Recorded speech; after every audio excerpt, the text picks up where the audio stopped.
Hi everybody, welcome to Sudhi's kitchen. என்னடா கலர்ஃபுல்லாக கையில் வச்சுருக்கேன்னு பார்க்குறீங்களா? ஸோ இது வந்து தேங்காய் அல்வா தான், ஆனால் நான் பீட்ரூட் யூஸ் பண்ணி செஞ்சுருக்கேன். ஸோ ரொம்ப ரொம்ப டேஸ்ட்டாக இருக்கும். நீங்களும் இதே மாதிரி செஞ்சு பாருங்கள்.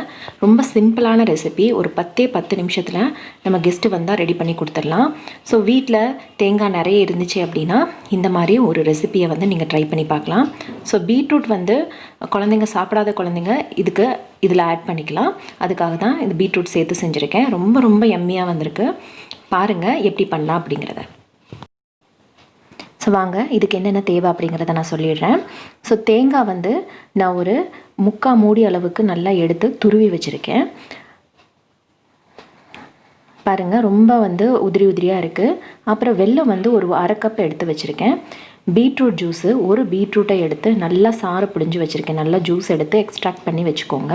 ஸோ சிம்பிள் தான். இதோட நெய், அப்புறமா கொஞ்சமாக முந்திரி பருப்பு, இதெல்லாம் தான் தேவைப்பட போகுது. ரொம்ப சிம்பிளாக நம்ம செஞ்சிடலாம். வாங்க எப்படி பண்ணலாம் அப்படிங்கிறத பார்த்துடலாம். ஸோ ஒரு கடாய் எடுத்துக்கோங்க. அதில் நம்ம துருவி வச்சுருக்கிற தேங்காவை நம்ம ஆட் பண்ணிடலாம். இதில் வந்து நெய்யோ எண்ணெயோ நீங்கள் எதுவுமே விட வேணாம். வெறுமனை வந்து நீங்கள் தேங்காவை நல்லா வறுத்துக்கணும். அது நல்லா கொஞ்சம் தண்ணி சத்து, அதில் இருக்கிற வாட்டர் கண்டென்ட் எல்லாமே எவாப்ரேட் ஆகிற அளவுக்கு நல்லா வறுத்து எடுத்துக்கணும். அதுதான் மெயின் பர்பஸ். எதுக்காக நம்ம வறுக்கிறோம் அப்படின்னா, வறுக்காமலும் செய்யலாம். வறுத்தா வந்து நீங்கள் வந்து ஒரு 2 நாள் அல்லது 3 நாள் வந்து ப்ரிசர்வ் பண்ணி வச்சுக்கலாம். ஆனால் இது ரொம்ப ரொம்ப எம்மியாக இருக்கும். 2 நாள் 3 நாள் அளவுக்கெல்லாம் நம்ம வீட்டில் இருக்க மாட்டாங்க. கண்டிப்பாக அன்றைக்கே முடிஞ்சிடும். ரொம்ப சூப்பரான ரெசிபி. பாருங்கள், இதை வந்து நல்லா வந்து லோ ஃப்ளேமில் வச்சுட்டு நல்லா வறுத்துக்கிட்டே வாங்க. ஓரளவுக்கு உங்களுக்கே தெரியும் அடியில் ஒட்ட ஆரம்பிக்கும். அப்போ வந்து நல்ல வாட்டர் கண்டென்ட் எல்லாம் ரிமூவ் ஆகிடுச்சின்னு அர்த்தம். அது வரைக்கும் நம்ம இதை வறுத்துக்கலாம். இப்போ பார்த்தீங்கனாலே தெரியும் உதிரியாக கீழே விழுது பாருங்கள். இந்த ஸ்டேஜ் வர வரைக்கும் நம்ம வறுத்து வச்சுக்கலாம்.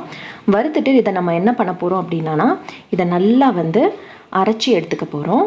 நல்லா வந்து ஒரு பேஸ்ட் மாதிரி கிரைண்ட் பண்ண போகிறோம். நார்மலாக நம்ம தேங்காய் துருவோம் பார்த்திங்களா, அந்த மாதிரி கிடையாது. கொஞ்சமாக தண்ணி ஊற்றி நல்லா பேஸ்ட் மாதிரி கிரைண்ட் பண்ணி எடுத்துக்கலாம். ஸோ பாருங்கள், நல்லா ரெடி ஆகிடுச்சு. இதை நான் கிரைண்ட் பண்ணிவிட்டு வந்துடுறேன். ஸோ அந்த பார்த்தாலே தெரியும் ப்ரௌனிஷாக வருது பாருங்கள், அந்த அளவுக்கு இருக்கணும். ஸோ கிரைண்ட் பண்ணுற சமயத்தில் வந்து நான் வந்து இதில் நம்ம எடுத்து வச்சுருக்கிற பீட்ரூட் ஜூஸை சேர்த்துடுறேன். பீட்ரூட் ஜூஸை சேர்த்துட்டு நல்லா வந்து கொதிக்கணும். ஓரளவுக்கு சுண்டணும் இந்த பீட்ரூட் ஜூஸு. அந்த அளவுக்கு நம்ம வந்து இதை வந்து காய்ச்சிக்கலாம். ஸோ பார்த்திங்கன்னா தெரியும் நல்லா கொதிக்க ஆரம்பிச்சிருச்சு. இப்போ நம்ம அரைச்சி வச்சுருக்கிற தேங்காய் பேஸ்ட்டை இதில் ஆட் பண்ணிடலாம். பாருங்கள், நல்லா கொதிக்குது. இப்போ நான் இதை ஆட் பண்ணிடுறேன். ஸோ கொஞ்சம் நல்லா தண்ணி ஊற்றி அரைச்சிக்கலாம். அப்போ தான் வந்து நல்லா கிரைண்ட் ஆகும். இல்லை அப்படின்னா முழுசு திப்பிலியாக இருக்கும் சாப்பிடும்போது. இதை வந்து ஒரு என்ன விஷயம் அப்படின்னா, இதை நல்லா கிளறிக்கிட்டே இருக்கணும். இல்லை வந்து தேங்காய் வந்து அடிப்பிடிச்சி ஒரு மாதிரி ஆகிடும். ஸோ அதை வந்து நல்லா கிளறிக்கிட்டே இருக்கணும். ரொம்ப ஒட்டுற மாதிரி இருந்தால் நீங்கள் கொஞ்சம் நெய் கூட விட்டு கிளறிக்கலாம். பாருங்கள், ஓரளவுக்கு நல்லா கொதிக்கணும். கொதிக்க கொஞ்சமாக வந்து நல்லா வரும். பாருங்கள், நல்லா கொதிக்க ஆரம்பிச்சிருச்சு. இப்போ கொதிச்சுக்கிட்டே இருக்கும்போது நல்லா வந்து வற்றணும். தண்ணி எல்லாம் வற்றுற அளவுக்கு நம்ம இதை வந்து நல்லா வந்து கொதிக்க விடணும். பார்த்தாலே தெரியும் இது ரெண்டுமே நல்லா மிக்ஸ் ஆகி சூப்பர் கலரில் இருக்குது. இப்போ வந்து நம்ம எடுத்து வச்சுருக்கிற வெல்லத்தை இதில் சேர்த்துக்கலாம். பாருங்கள், வெல்லத்தை சேர்த்தாச்சு. வெல்லத்தை சேர்த்ததுக்கப்புறம் நல்லா கிளறணும். கொஞ்சமாக தண்ணி விட ஆரம்பிக்கும். அப்போது நல்லா கிளறிக்கிட்டே இருக்கணும். நல்லா கலந்துருங்க. ஸோ இந்த வெல்லத்தில் வந்து நான் எதுவும் கசடு இல்லாதனால அப்படியே சேர்த்துட்டேன். இல்லைனா நீங்கள் ஃபில்டர் பண்ணி சேர்த்துக்கலாம். பாருங்கள், நல்லா கட்டியாகும். இப்போ பார்த்தீங்கன்னா தெரியும் நல்லா வந்து சுண்டிட்டு இருக்குது. இது வந்து நம்ம ஹல்வா பதங்கிறது வந்து நம்ம கையில் அப்படியே ஒட்டாமல் நல்லா திரண்டு வரும். அந்த பதம் வர வரைக்கும் நம்ம வந்து இதை வந்து நல்லா ஃப்ரை பண்ணிக்கிட்டே இருக்கணும், கிளறிக்கிட்டே இருக்கணும். நல்லா கிளறணும். இல்லைனா அடியில் பிடிச்சிரும்.